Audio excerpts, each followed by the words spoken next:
Hi everybody, we are here in the Agosia Arts Studios on a very cold and dreary January day, and I thought I would do something maybe fun, maybe a little interesting with this doll here. So as you know, I clean out my studio at the very beginning of the year and I decide what's going to stay and what's going to go. And on the shelf right up here, I have a collection of my favorite dolls that I've made maybe recently over time, and this lady has been on that shelf for a long time, and I've decided I like her, but you know what, she's just taking up necessary space and it's time for her to go. And she is not a good doll for a variety of reasons. About 20 years ago, I took a class from Akira Blunt at Aramont School of Craft, and this was the doll that I made in the studio to learn all those techniques. So she is not a very well made doll, so I could never sell her. And she was made with a couple of things that I really liked, and so kind of there's an emotional connection there, and I just didn't want to take her apart, but I've decided that it's time. So I thought it would be fun to take her apart on camera so that you get to see what's inside this doll. And I'm not saying that it's what's inside a great doll. Honestly, I don't even remember what's in there. So she is a pedestal doll, which you might not have seen before, and she has a variety of joints, and she's got interesting hands, and she's got a lot of stuff going on. So I'm going to switch the camera around and let's start taking her apart. Here we are with this doll, and you know, at one point she had a name and she doesn't anymore. I don't remember it. So I guess that's one good hint where it's time for her to go. I am standing up right now, which is not how I usually shoot videos. So there's kind of I feel a little weird doing this. And I'm showing you how she is put together basically. She's made with wool. This is a quilting cotton ruffle. And so she has a needle sculpted head, and then her features are just on there with colored pencil, and they haven't faded. They were always this bad.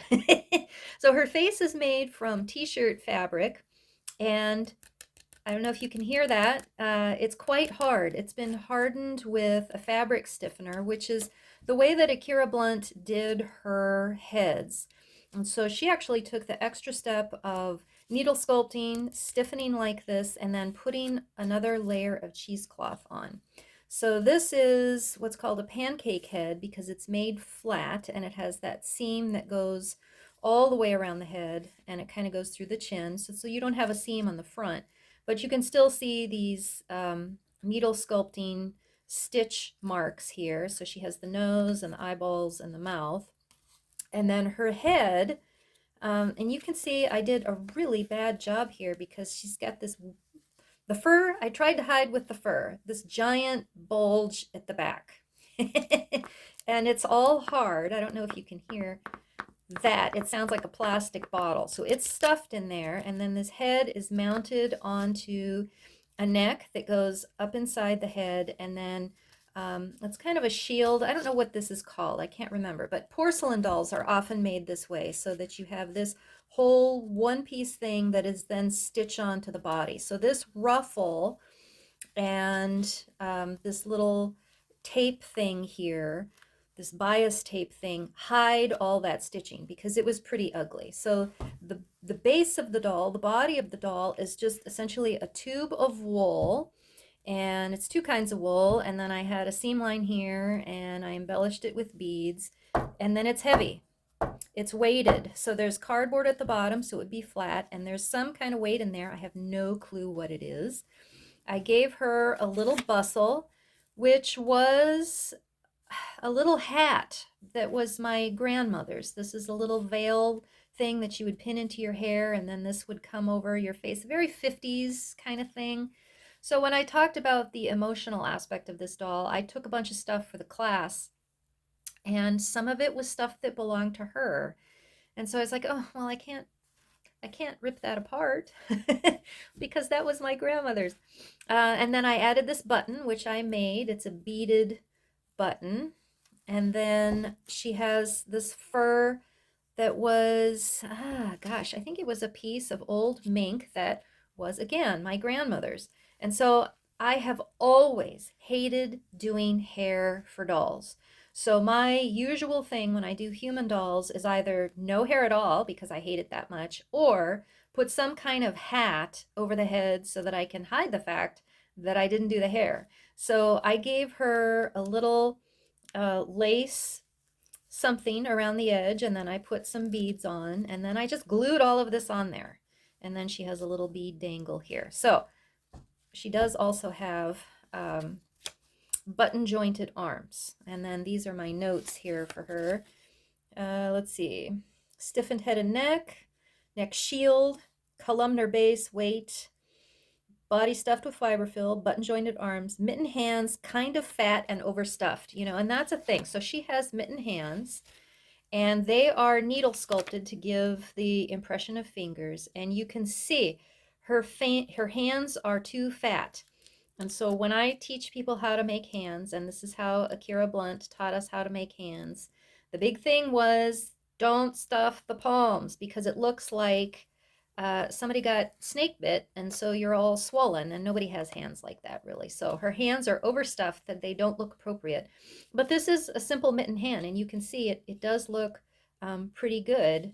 It does look like it has nice little fingers there. And again, it is covered with the fabric stiffener, so it has kind of that plasticky sound. I don't know if you can hear that. Fully sculpted face, colored pencil features. And, that was just, I don't even know why I did colored pencil. Maybe it was just kind of a quick way to get color on there, but you can see it looks horrible. So let's take her apart.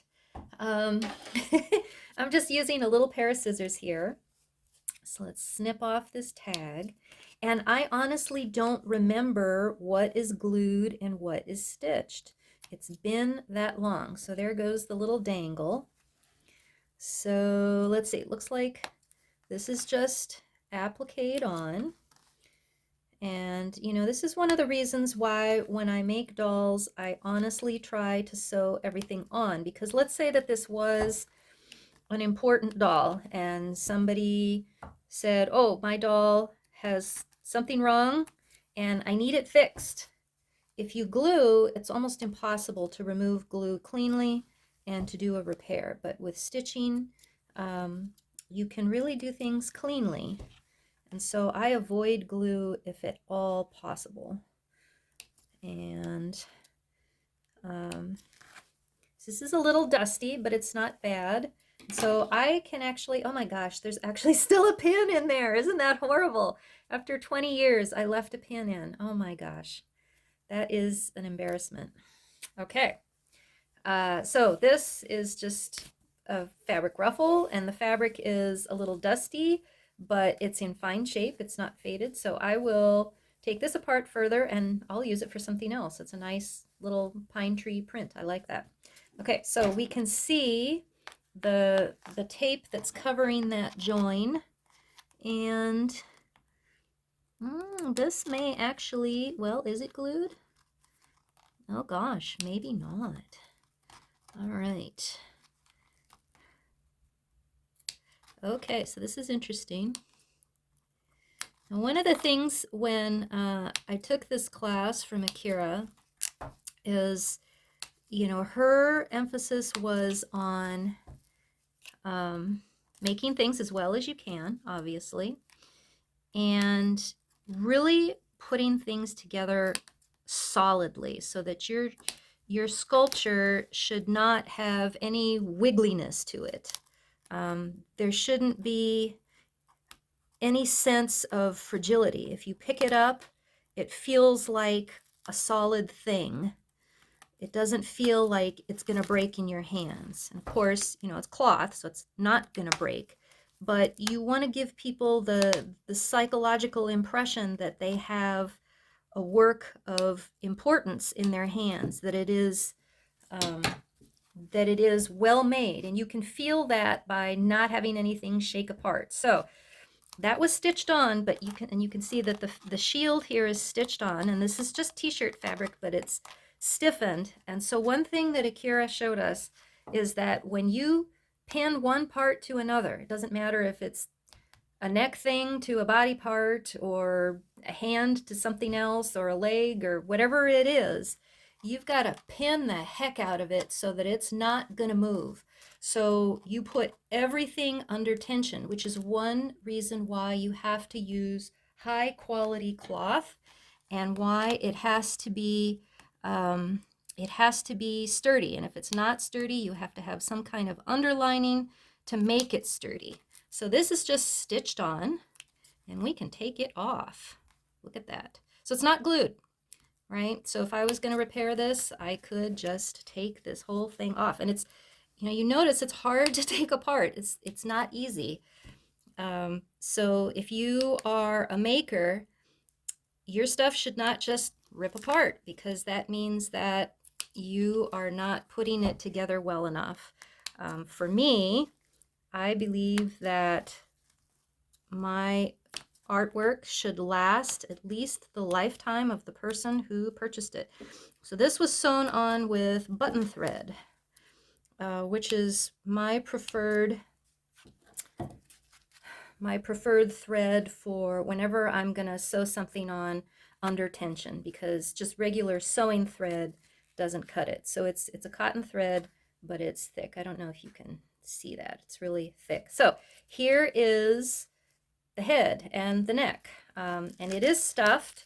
And remember, this was hardened. So the way that we did this is we would make the head things and then pin them onto, gosh, I don't even remember what it was. We pinned them onto something, and then we put the fabric stiffener, and it was a product called Stiffy, and then we would wait for that to dry before we attached it to our body. So that was done separately. So that's why this stuffing in here looks like it's glued, because Stiffy is essentially a thinned down PVA glue product. So it would seep through the fabric here. And again, this is just t-shirt fabric, and kind of seep through, and it attaches to some of that stuffing. So let's take the head apart. I'm going to set the body aside for now.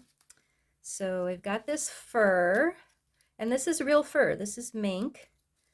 And so the head would have been made without any hair or anything, and it would be like, this bald thing. And, I think this may be glued, but maybe not. Let's see. I think it is glued. Well, I can't really tell. I just really hate working with heads. Which is one of the main reasons why I went to animals, because animals, you don't have to worry about hair. I'm just going to cut this lace, because I think this whole thing is just glued. I know a lot of people don't like using fur. I actually have a lot of fur, and this is just glued. So this was just a little hat, and I added a little bead tassel to match the beaded bead. And this is fur that's in good shape. But I don't use fur very much. I mean, mink is just so wonderful. And I know a lot of people have furs from relatives in previous generations. And if the fur is in good shape, yeah, you can use it for things. But the question is, what are you going to use it for? Because people don't use fur so much anymore. And I know it sounds kind of odd, but making animals, I never use real fur. I do have a lot of it though, and it's just kind of sitting there in a bin, and it's just so wonderful. So how do you know if your fur is still in good shape? You just pull on it. And if you pull on it, and I'm pulling hard here, folks, there's nothing coming out.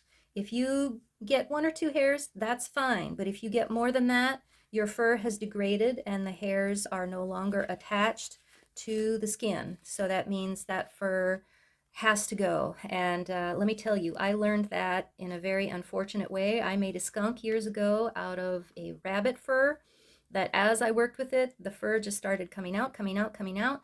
And it was white. I used the white rabbit fur as kind of a skunk tail kind of thing. And man, what a disaster that was, because that fur was everywhere. So this is in good shape. but I don't know what I'm going to use it for. I don't know. We'll set it aside. I don't want to just throw it away. So here is the head. And now, let's see, this is just glued on, and it's just lace. But still, that glue is on there. It's hard to get it off. Ah. Pull, pull, pull. And I use tacky glue, Eileen's tacky glue, so that's what this is. And you know, there's some little beads there, and I don't know if it's worth it to take those beads out and reuse that. But here is the head, and you can see how horrible this head is. It's got this weird bulbous base to it. So if that wasn't there, that would be a normal shaped head. But I mean, it's just horrible. And I think I just overstuffed this. And again, it's kind of like eggshells, I guess. So up here, this row of stitches that looks like some kind of brain surgery. This is where the stitches for the eyes and the eyebrows, they are pulled back and up, and this is where they anchor. So people that do hair, the hair would hide all of this and you wouldn't worry about it. So, you know, we can cut into this and you can see, I don't even know. Okay, so the neck, okay, there we go. The neck is just a sort of finger-shaped thing, and up here there's no stiffener, so it's still soft. And you have to have this sort of space for that finger thing to fit in to create that neck. So it is stitched on, but then the stiffener acts as additional glue. Right, so that's how that head was put together. And it's called a pancake head because these two parts are essentially flat. But you can tell that's not flat. That's like really, really overstuffed. And it's just stuffing inside. And this is still soft because there was no fabric stiffener in there. So, you know, we can pull all of this out. And this can be reused, and I will reuse it. And then I'll take that apart later. Some of it is stuck to the front because of that, that stiffener glue interaction that I showed you on the neck part before. But, I mean, there we go. So, she's kind of pretty just like that, but that's it. That's the end. Okay, we'll put that away. All right, so now let's take a look at the body. This is just a typical button joint that I still do, and this joint, I'll cut it over here. Some of the fabric buttons, fabric covered buttons that I use. So here's her arm, and we can pull this out, and it is one loop of waxed linen, and I use bookbinder's linen. And so I put the joint together and then cover the buttons afterwards. So you can just snip that. It's like a little yo-yo, and it's just, you know, a typical button. Nothing fancy there. So this is all stuffed, and the fur was just glued on. And so this, okay, this is interesting because this is not at all how I do hands now. So this hand was made and it's hollow, and then the arm was shoved onto it and it was stitched on. And this fur is here to hide the hideousness of this join. That is really pretty horrible. So what I do now, and it's just stitched on, but see, here's some of that glue, and that would never come off if I was really repairing this doll. What a pain it would be to deal with that glue. What I do now is I make my arms, and I make my hands, and the arm, this glue. The arm opening, I fold back the fabric and then stick the hand inside. Wow. I really did a good job here. Okay, so I'm gonna take all of this out, reuse all of this stuffing. But just to show you what I mean, I fold arms like this, so that would be the end of the arm like that. And then you'd have your little hand, and whatever hideousness you've got there at the end of the hand, I don't even worry about it. Let's just cut this off. I don't have that much stuffing on my hands now. They're considerably flatter. So what I do with my hands is I just stick them in there, and then the end here, it's like the end of a sleeve. So the hand is sticking out, and that is stitched on. So I don't have to use the fur covering because it's ugly. I mean, I could still add fur or something on there as a cuff, but now it just looks neater and tidier. So that was a surprise. Man, that was horrible. So it is too small to take this apart and get the stuffing out, but you can see it's just a little t-shirt hand, and I don't know if you can see there, you can see the stitches that do the sculpting for the little hand. And then this arm and the other arm, I will just take it apart and reuse the stuffing. So this is just a column, and I'm kind of intrigued by where it is closed up because it doesn't look like it's at the top. I would have thought it would be at the top because everything then is going to be covered. Maybe it's down here at the bottom. So anyway, let's take my grandmother's veil off. And again, it's stitched. So I guess I could reuse that again. And I've got this little fancy glistening, I don't know, it's like some kind of bridal fabric or maybe some kind of ribbon thing. Give it a little color and texture. Just a little doodad. So this was my grandmother's veil, and at this point I'm guessing it's probably like 70 years old, and this is velvet. And it was glued to something else, maybe some other little kind of hat, right? And then this would fall over your eyes in a very demure but sexy kind of way. And then this, I'll probably just toss that away, but this very pretty little beaded button, I'll keep that for something else. And then we've got the column, and I don't know what's in there. I don't, you shouldn't hear anything. I always put weights in my dolls. I use pennies. I don't know what's in here now. So it is sewn on at the bottom. And you have to have some kind of flat something if you're going to do a pedestal doll. You can't just have a layer of fabric because the fabric is always going to have a dome and your doll will be kind of topply. So you have to give it that flat something. And I'm guessing this is just cereal box cardboard because I have always been a fan of cereal box cardboard. And it's just a circle of corduroy and some kind of cardboard, yeah. So it's like a giant yo-yo, it's gathered over, and then that was stitched on. So this is just fiberfill, and here is the little weight bag, and oh my gosh, that actually feels like it's little BBs. And I do have those in the studio. When I make something really small and I need something dense, I will use steel shot, and that's what this is. You never use lead, which I don't even know if you can buy lead anymore. But these are little steel BBs, and they're very, very dense. And the nice thing about them is they can form to just about any shape. And wow, what a surprise. And of course, I drop them all over the floor. So then the pedestal, this is now very light. And it's just a column of fabric, and this was machine stitched. So nothing fancy here. And I think when I made her, I wasn't even really concerned with proportions. So, well, probably what I did is I just made the column, stuck on the body and the arms, and then cut it off at the bottom to see what the height should be.